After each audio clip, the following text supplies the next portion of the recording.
Salut les makers, CrazyDoob, tuto Fusion 360 avec en fait un tuto sur la gestion de l'encombrement quand on réalise une pièce ou un support en tout cas. Donc en fait le but c'est de fixer un petit capteur sur mon laser en fait pour avoir une mise au focus automatique du laser. Donc pour ceux qui ne connaissent pas, le laser en fait on doit positionner la pièce à graver à une certaine hauteur par rapport à la lentille pour avoir un point d'impact de laser le plus fin possible. Donc en fait pour faciliter cette tâche-là, je vais mettre un petit capteur en fait qui permet de détecter une hauteur tout simplement. Donc j'ai déjà installé un canvas qui est juste ici, hein, je vous remontre pas, mais bon vous faites un insert canvas et après avec un clic droit vous étalonnez. Il y a plein de vidéos qui montrent comment l'utiliser, donc je vais pas le faire une fois de plus. Voilà, donc j'ai fait une vue de dessus et on va gérer ensemble en fait l'encombrement. C'est-à-dire que moi mon capteur va venir se greffer ici quelque part. Donc on peut travailler effectivement avec des cotes, c'est ce que je vais faire, mais du coup voilà, pour m'apporter un petit peu plus d'informations sur comment positionner mes vis de serrage, etc. J'ai décidé d'utiliser voilà, une petite photo du dessus en parallèle qui va me permettre en fait de créer ma pièce et de vérifier en temps réel plus ou moins si ça s'intègre correctement à l'espace disponible. Voilà, donc pour commencer on va créer ici un sketch. Donc ce que je vais faire, je vais utiliser en fait mes 4 points d'accroche ici pour faire une petite patte qui va venir se mettre là sur le côté. Donc ce que je vais faire, je vais commencer par faire un circle.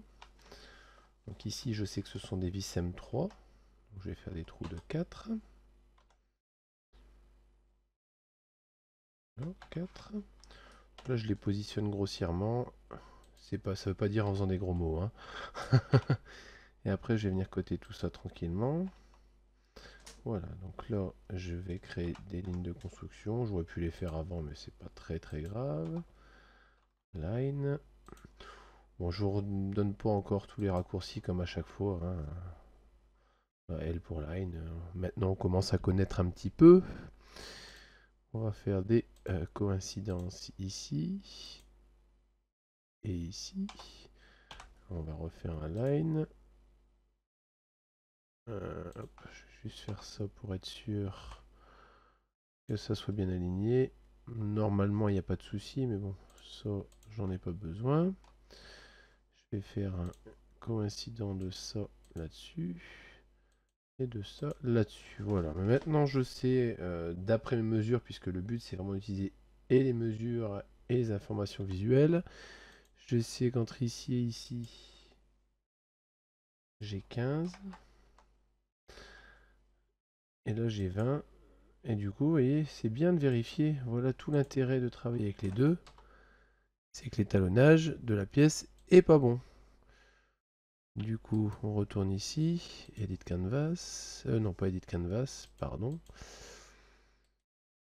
Hop, Calibrate. Donc là, entre là et là, j'ai 15 mm.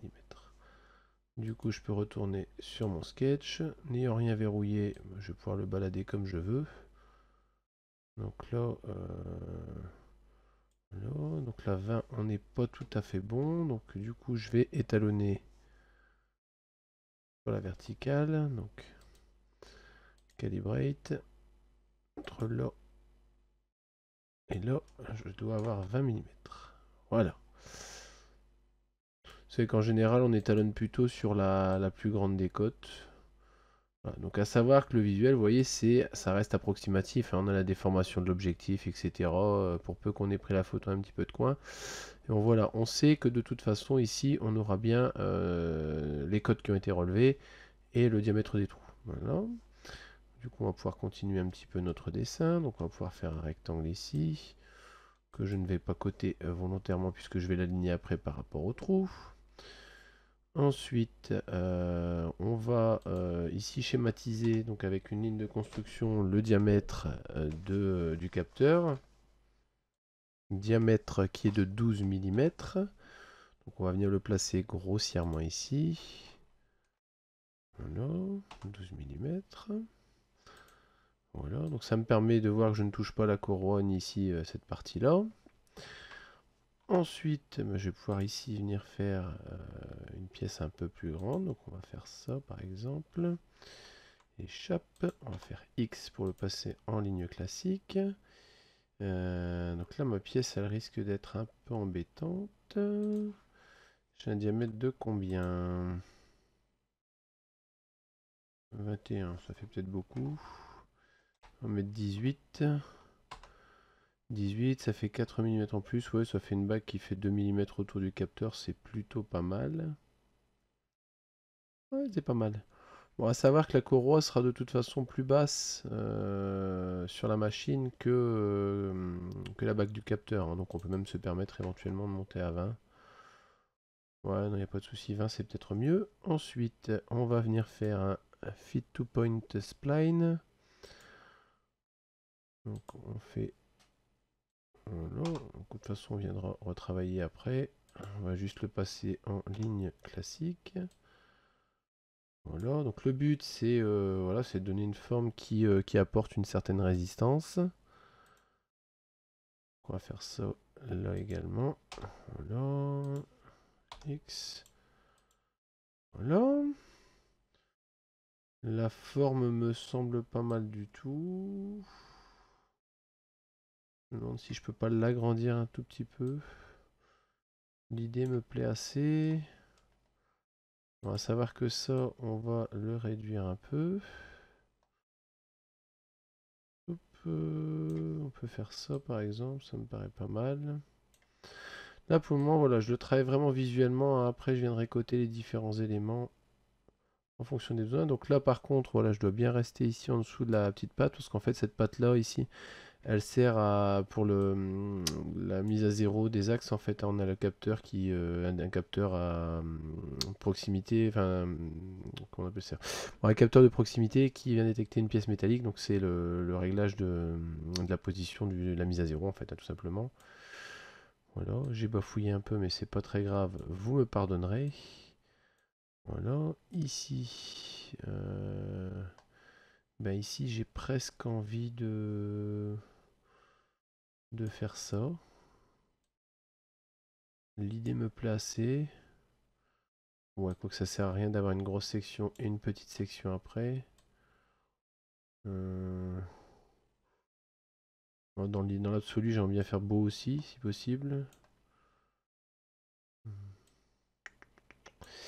Alors, ouais. Voilà, hop. Ensuite, ce que je vais faire, je vais commencer à côté ici. Mettre 8. De ce côté-ci également 8. Là, on va faire original 8. Et là par contre, on va essayer de préserver au maximum la cote. On va dire 4. Ouais, c'est pas mal ça. Voilà. Après, je vais repositionner ça. Voilà. Donc ça, c'est pas mal. Donc ce qu'il faut, c'est que le bras soit quand même suffisamment solide. Puisqu'on va quand même avoir un petit peu de force, hein. C'est un capteur mécanique ici. Donc j'ai presque envie de repartir d'ici en fait. Je vais faire ça. Et là c'est vraiment de la création pure, hein. Pour ça je tâtonne un petit peu quand même. Voilà, donc ça je vais le splitter ici. Voilà. Ça c'est pas mal. Ouais.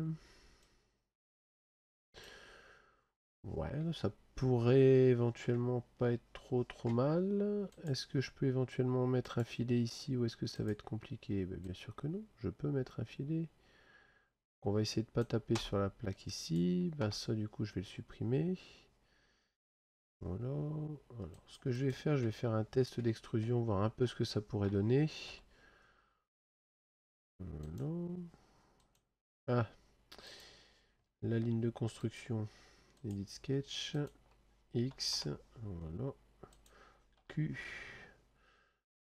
Voilà. Ok, et on va faire une distance de 5 mm. Donc on va savoir que ce sera de l'impression 3D de toute façon. Bah, la pièce a pas l'air trop mal. La pièce a l'air pas mal, ouais, effectivement. Ça me paraît plutôt sympa. Alors, hop.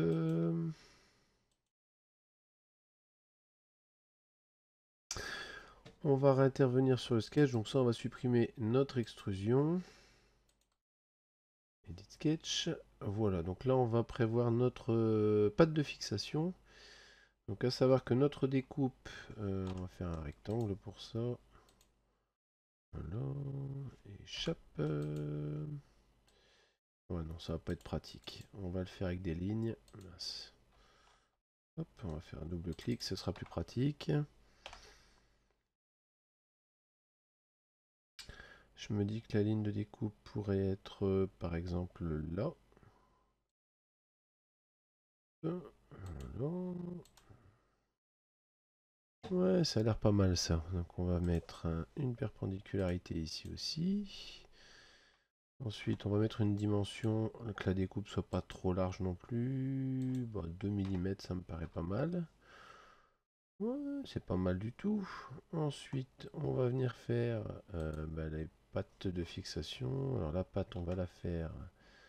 On va essayer d'avoir une perpendicularité ici. Voilà. Et ensuite, en conservant ça, voilà. On va essayer de se faire quelque chose d'assez costaud. Voilà. Bah, ça n'a pas l'air trop mal, ma foi. Voilà, là-dedans, j'ai de quoi mettre ma vis. Ça, j'ai presque... Alors, je vais faire quelque chose d'intelligent pour une fois.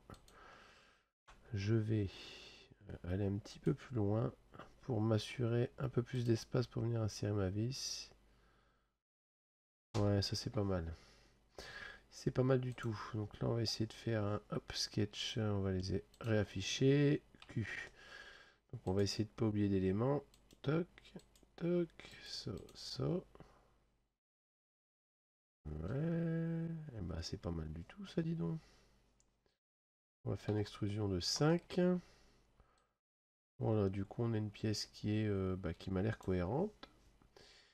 J'ai juste envie de faire une chose, comme je vais avoir une vis qui fait 3 mm, je vais plutôt faire une extension de 6. Voilà.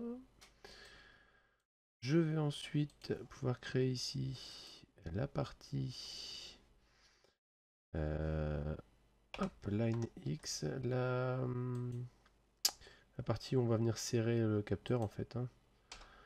Voilà, line. Voilà, circle. Échappe X, C pour circle, toujours. Je vais mettre 2,75 en diamètre. Comme ça que le plastique, c'est lui qui jouera le rôle de... Je mets pas d'écrou derrière en fait. Il n'y a pas forcément de nécessité. Hein. Je vais faire un filetage assez long, mettre une vis assez longue et puis ça ira très bien comme ça. On va refaire un autre ici qui va faire 5. Pour la tête de la vis. Voilà. On va faire un Q qui va aller relativement loin. Puisque comme je disais, je vais aller chercher dans la matière pour pouvoir avoir un filetage correct. En SUIT, je vais supprimer ça, faire ça. Q pour press pull. On va faire -2, -3 même, ça me paraît mieux. Voilà, je cache le sketch. Du coup, j'ai ma patte qui est à 90% terminée, j'ai envie de dire, hein, déjà. Oui, déjà, ça a été vite. Réfléchis un petit peu. J'ai presque envie ici de faire des petits lamages pour que la vis elle soit légèrement noyée dedans. Ouais, allez, on va se faire ce petit plaisir. Du coup, je vais faire un sketch là-dessus. Je vais faire un circle. Donc là, on a 4. On va mettre 7 par exemple. circle. J'ai comme me snapper sur le centre des trous précédents. Hop, circle. 7, voilà. Q pour press pull comme d'habitude. Voilà. On va se dire -3 je pense. Ouais, c'est pas mal ça.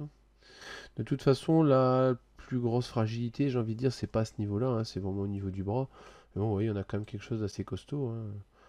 Normalement, on ne devrait pas avoir de problème de déformation au passage. Je reteste un petit peu le capteur dans la main. Non, c'est quand même assez souple. Puis si jamais il y a un problème, j'ai toujours la possibilité ici de faire une petite barre de renfort sur le dessus. Voilà, on va d'abord le tester comme ça, puis on verra un peu ce que ça peut donner à l'arrivée. Maintenant, je vais pouvoir mettre en place mes traditionnels filets. Hop, alors, à son pépère, voilà. Ici, je vais pas en mettre. On va mettre un filet de 2. Oh non, de 4. Oui, 4 c'est bien. Voilà. Ensuite, on va faire F encore pour filer. Bon, j'aurais pu regrouper, je ne l'ai pas fait. Alors, pourquoi j'ai pris la face complète? Voilà, donc on va prendre vraiment toutes les arêtes de ce sens-ci. Là. Là, on va se mettre quelque chose de 2 mm, je pense. Oh, beaucoup trop, mon Dieu. 1 mm, 1 mm, c'est pas mal. 1 mm, c'est même limite trop. 0,6. 0,6. 0,6, c'est bien. 0,6, c'est même très bien. Allez, on fait ça. Ensuite, on peut mettre des petits chanfreins. Chamfer. Ici, ici, ici, ici, ici et ici. Donc 0,4 par exemple. Ça me paraît pas mal. Ce que je vais faire, je vais en profiter pour me rajouter un filet. Alors avec CTRL ici, ici, ici, ici et ici. Ça aidera à faire glisser la vis. Voilà. Et ben, j'ai envie de dire que notre pièce est pour ainsi dire terminée. Voilà, donc je vais lancer ça en impression gentiment et puis on testera ça sur la machine. Voilà, donc le petit support imprimant 3D est installé. Donc j'ai juste en fait agrandi ce trou là, donc sur le fichier définitif, je pourrais la faire sienne tout simplement pour une raison bête, c'est que si jamais j'avais enlevé cette vis là, j'aurais déréglé toute l'assiette de ma tête. Donc c'était pas le but recherché. Comme j'utilise vraiment les trois vis de fixation d'origine, enfin j'ai allongé, hein. Voilà, j'ai préféré garder cette vis là serrée, comme ça j'ai pas déréglé ma tête. Parce que Dieu sait que c'est difficile à régler. Voilà, donc le petit capteur qui est en place, hein, qui tient convenablement, donc avec la petite vis qui traverse ici. Et ce qui va me permettre du coup ici d'avoir un auto-level. Bon, il n'est pas encore réglé, il n'est même pas encore accordé, c'est en cours. Mais en tout cas voilà, le capteur est en place, ce qui était le but de cette vidéo. Si vous avez des questions, des commentaires, ça se passe comme d'habitude juste en dessous de la vidéo. Likez, partagez, parlez de nous autour de vous. Et je vous dis à bientôt pour de nouvelles vidéos.